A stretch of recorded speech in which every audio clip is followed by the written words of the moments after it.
Assalamualaikum warahmatullahi wabarakatuh. Perkenalkan, nama saya Masluha, Prodi Ilmu Al-Quran dan Tafsir, Fakultas Usuluddin dan Dakwah, Universitas Islam Negeri Madura.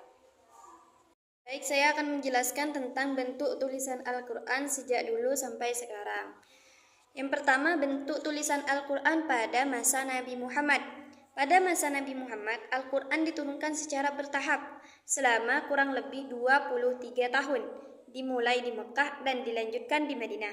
Tradisi masyarakat Arab ketika itu sangat kuat dalam hal oralitas, sehingga hafalan menjadi sarana utama dalam menjaga koautentikan wahyu. Walaupun demikian, Nabi menunjuk sejumlah sahabat yang berperan sebagai penulis wahyu, seperti Zaid bin Sabit, Ubay bin Ka'ab, dan Ali bin Abi Thalib untuk mencatat ayat-ayat yang turun. Penulisan dilakukan dengan menggunakan media sederhana antara lain seperti pelepah kurma, tulang belikat hewan, kulit, dan batu.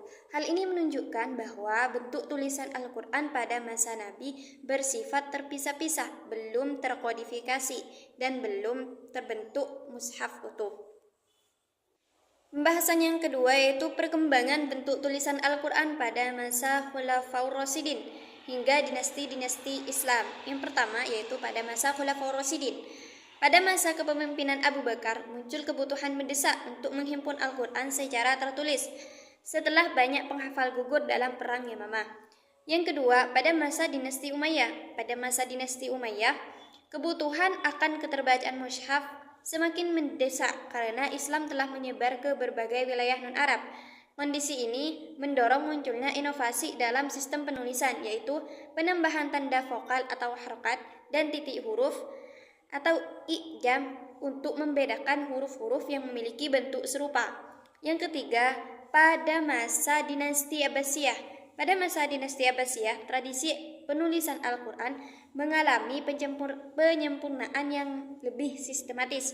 Standar Rams Utsmani tetap dijadikan acuan utama, namun penerapan titik huruf atau i'jam dan tanda vokal atau harokat semakin meluas, sehingga memudahkan umat Islam dari berbagai latar belakang bahasa dalam membaca mushaf.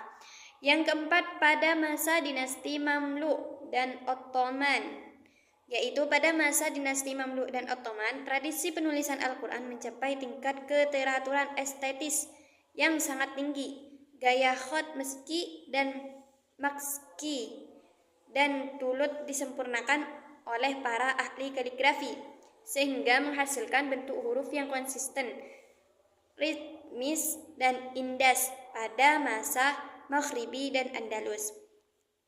Tradisi penulisan mushaf di wilayah Maghrib dan Andalus memiliki ciri khas yang membedakan dari mushaf di kawasan timur Islam. Bentuk huruf dalam mushaf Maghrib cenderung lebih melengkung dengan ritme tulisan yang terasa mengalun. Penempatan titik dan tanda baca juga memiliki pola yang berbeda sehingga menghasilkan tipografi yang khas. Akhir bentuk tulisan Al-Quran mengalami standarisasi dan transformasi di era pencetakan modern hingga digitalisasi saat ini. Sejak memasuki era pencetakan modern, mushaf Al-Quran mengalami proses standarisasi yang semakin ketat. Pencetakan menuntut konsistensi dalam penulisan, hingga Ram Utsmani menjadikan acuan utama. Mushaf cetak mulai dilengkapi dengan titik huruf atau i'jam, tanda vokal atau harokat, serta tanda wakaf untuk memudahkan pembacaan. Dengan adanya pencetakan, mushaf dapat diproduksi secara massal dan lebih mudah diakses oleh umat Islam di berbagai wilayah.